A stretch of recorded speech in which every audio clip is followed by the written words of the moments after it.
Hey guys, what's going on? I am Nick, and it's just a Honda Accord, and I am coming to you from Boise, Idaho. That's correct. I no longer live in Phoenix, Arizona, and there have been a lot of changes in my life over the course of 2021. So on this episode, I'll go ahead and this really is an episode to the fans, if you will. I've had a lot of people reach out to me over the course of the year, and wanted to find out, why have I not been posting? Am I all right? What's going on? Is Soren all right? So I wanted to go ahead and post, give an update about what's been going on in the life situation, and then obviously from the title, talk about my decision to ultimately no longer be an Accord owner. So as far as the life situation goes, this year has been absolutely crazy. It started off at the beginning of the year with my son being hospitalized, and he has been totally healthy since. It was pretty much a fluke. He's back in business, so he's good. And then as far as the what took place, afterwards in the life, is that I have been really busy with the job. Job is extremely demanding, and one of the few benefits of COVID has been my company and many companies' reception to employees working remote. So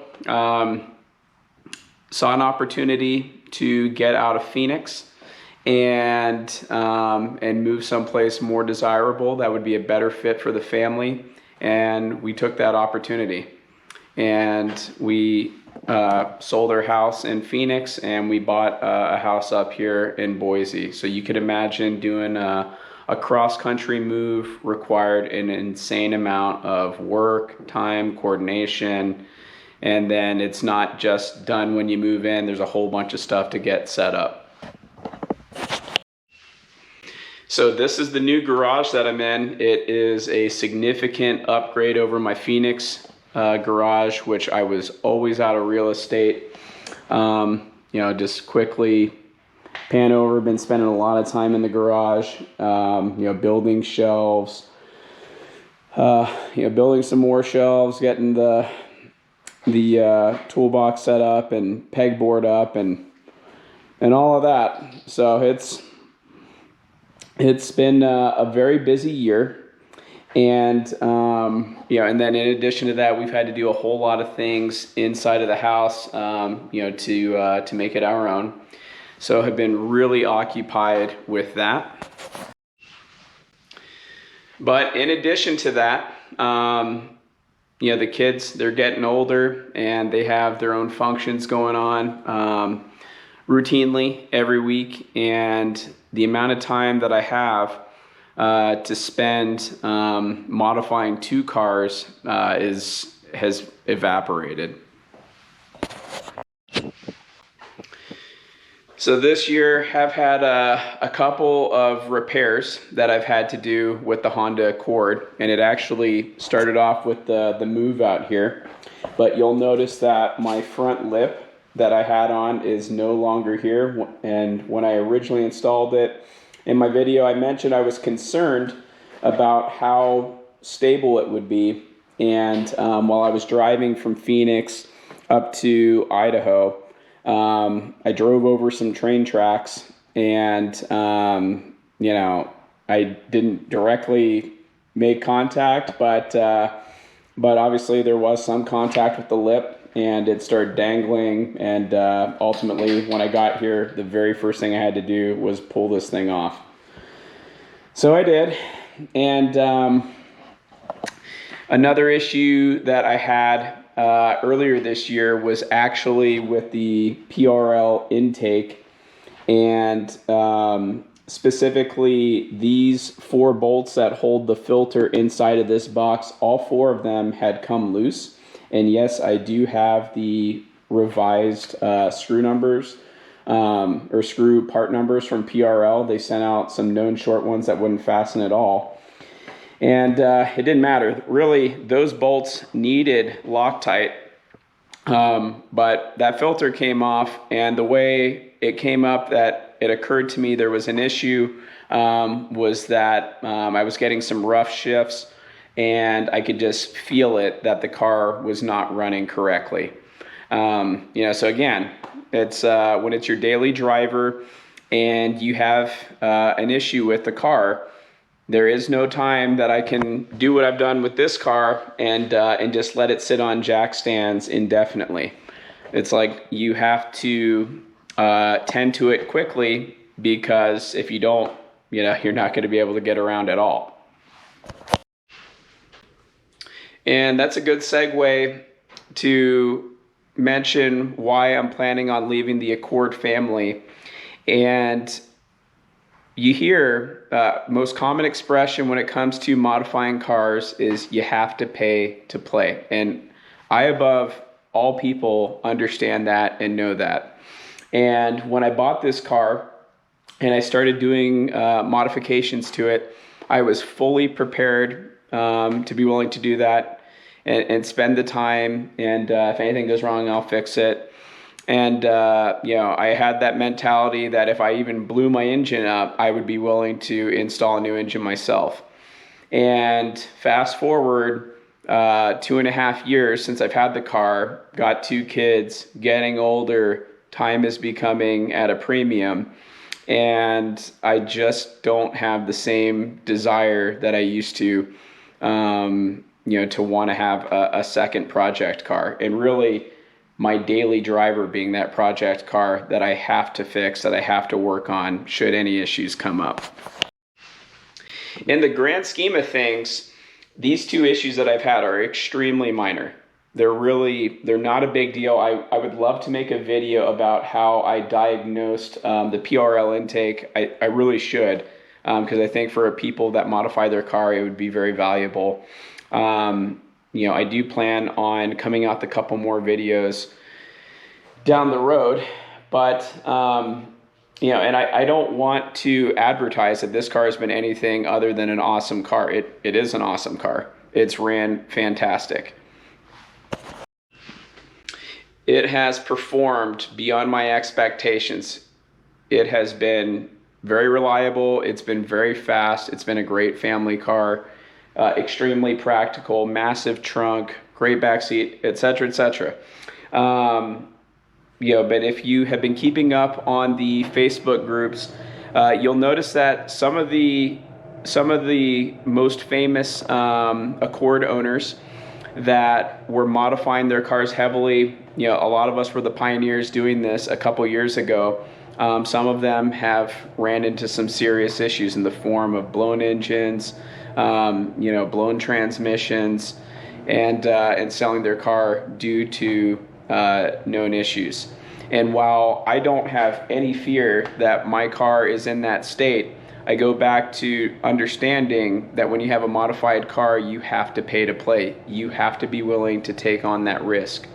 And at the point of my life that I'm in, I am trying to be more risk averse than I was when I purchased this car. So that's really what it comes down to in terms of why I'm planning on getting rid of it. I'm a lot more risk averse now than I was when I bought this car, and in terms of how much time I'm willing to spend on this car, it's just I don't have the same drive that I used to, pun intended, to keep up with this car. And it has been a fantastic car. There has been virtually no added maintenance. The lip, not a big deal. The intake could have been a big deal, wasn't a big deal. And aside from that, this car is in great shape. So, but what it comes down to is that this car has been modded. It has had the ECU flash. Anyone that has flashed their ECU, you are rolling the dice. And you're rolling the dice with your warranty and being on the hook for any repair that goes wrong. I've seen some people think that Honda can't tell if you have flashed your ECU and flash it back. I don't know about that.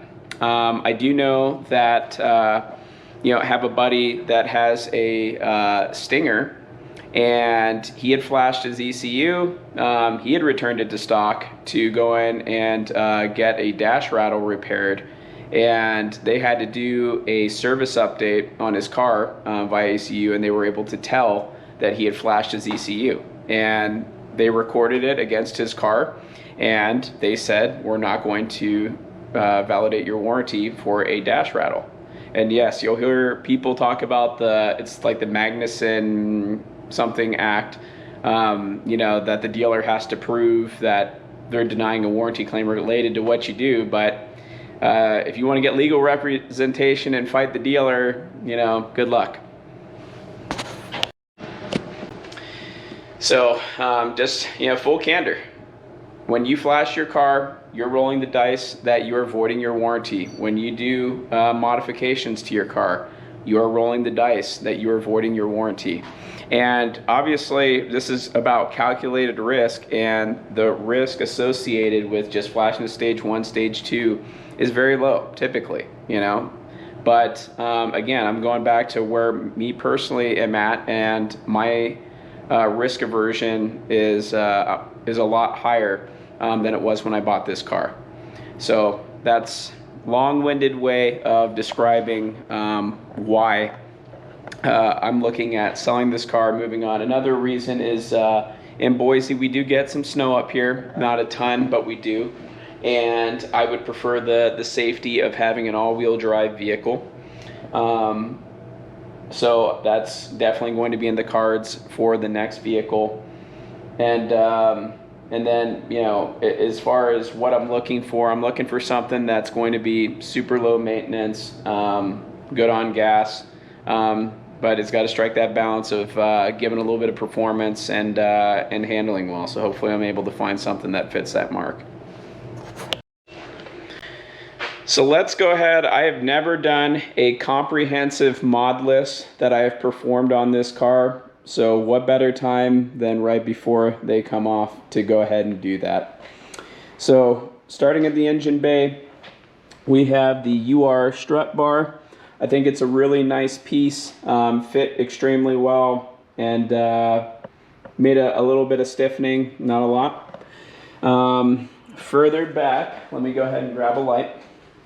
Further back in the engine bay, I have my PRL Flex Fuel kit, and I also have a Mishimoto oil catch can.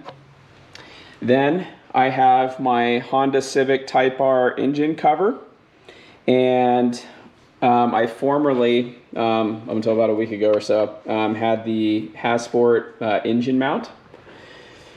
And moving to the right, I have my 0 gauge power wire that I'm running to my 2 amplifiers in the back of the car. I have a PRL high volume intake that goes into a modified stock inlet that goes to a Honda Civic Type R turbo.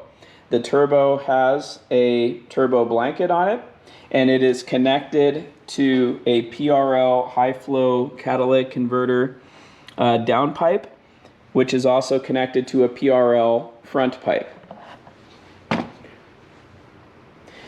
Moving further along, I have a PRL intercooler down low. And then on the front of the vehicle, I have some eBay covers that went on top of the chrome to black this out. I also got some film, some tint film on the corners for the headlights.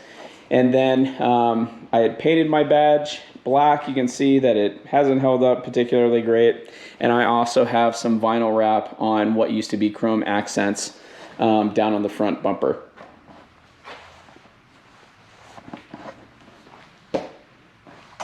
Moving along to the side of the car, I have Honda Accord badges that I wrapped in gloss black vinyl. And then I also have some Verde V20 20x9 wheels, and I have stock mud flaps. In addition to that, I have clear bra on the front bumper, on the fender tips, and 18 inches on the hood. Moving to the door, I have vinyl on the door handles in gloss black. I have OEM windshield visor or window visors, and then I also have clear bra on the mirrors. Going to the interior of the car, I put on the lower door sill protectors. I put on the illuminated Accord door sill, and then I formerly had the protector. You can see it. It's like a door protector on the passenger side. My keychain lanyard caught onto the corner once and ripped it off because it's just held with sticky tape.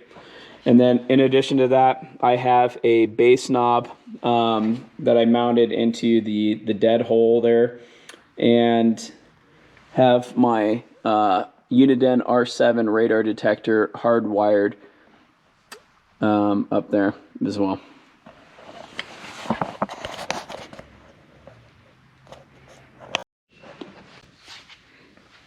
Okay, in addition, I also have Orion HCCA components in the doors. I have Orion XTR tweeters up here on the sail panel. I have the roof wrapped in gloss black vinyl. And then I also installed the OEM LED lighting.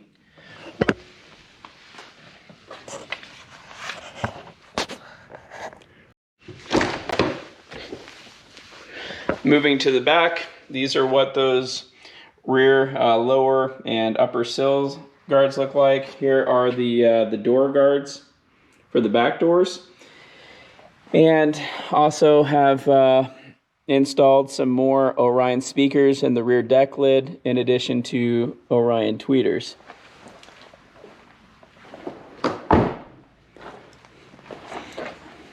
I currently have V3 taillights in red on the car.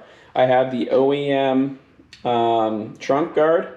I have the rear diffuser wrapped in gloss black vinyl, and also have the trunk hydraulics. Have 2 amplifiers, a little kicker solo Barrick sub, and here's just some more video of how that looks. Go ahead and shut this, maybe. And then I also have the OEM spoiler on the car. Last thing you'll also notice is that I have gotten the chrome strip going all the way, starting at the front, wrapped in gloss black vinyl. This car is completely de-chromed. The window trim is also in gloss black. Oh yes, and the final thing is that I also put on the body side molding and the puddle lights down here. So I'm sure I'm missing something. I have the IBAC rear sway bars, SBC rear camber kit, and yeah, off the top of my head, oh yeah, and the front power bar. So there's a lot of stuff. I think that's pretty comprehensive of what I've put on. My plan is to leave on all the OEM accessories, and I am going to pull every single mod except for that front sway bar and return it to stock.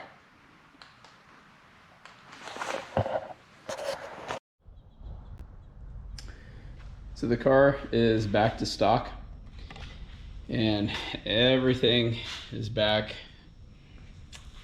except for that front sway bar. That's the only mod that's sticking around on the car, but it's a ton of work to get this thing back.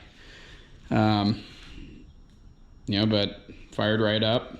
Have driven it hard a few times just to make sure everything's all good, and everything has been.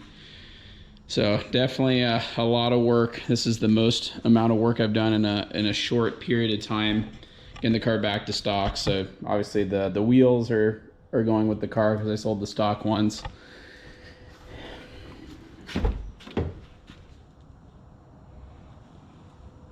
No more blue lights.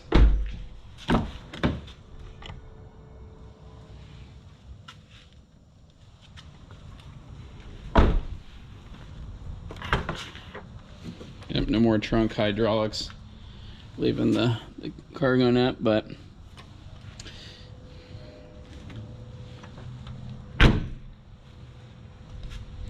and obviously leaving the vinyl wrap.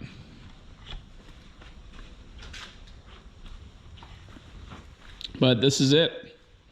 This is how it looks right before the end. This will be the last time popping the hood on this car.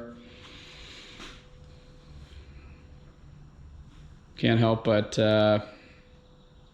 reflect on all the cool stuff, all the great times I've had with the car. Seeing it like this.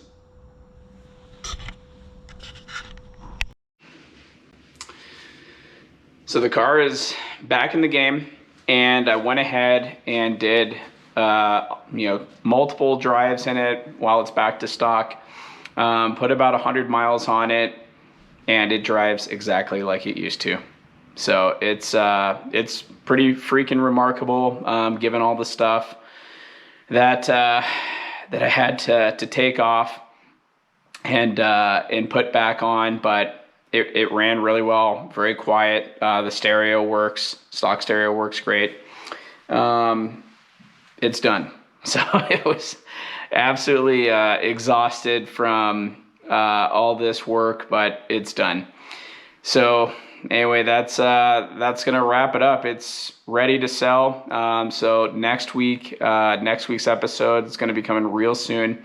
Gonna do a follow-up about the actual experience of selling the car, and hopefully that goes well. And then obviously I have all these parts that I took off of the car, and I'm going to be selling. So I plan on doing a part out as well, and that'll be in next week's episode. I'll take a video of all the parts and then list them. And if you're interested in them, you can reach out to me, and we'll go from there. So that's all I got for this week. Really appreciate you guys checking out and having an interest in my life, and having an interest in how things have shaken out over the last couple of years. I can't express how grateful I am to all the support. And that's all I got for this week. I will see you next time. Take care.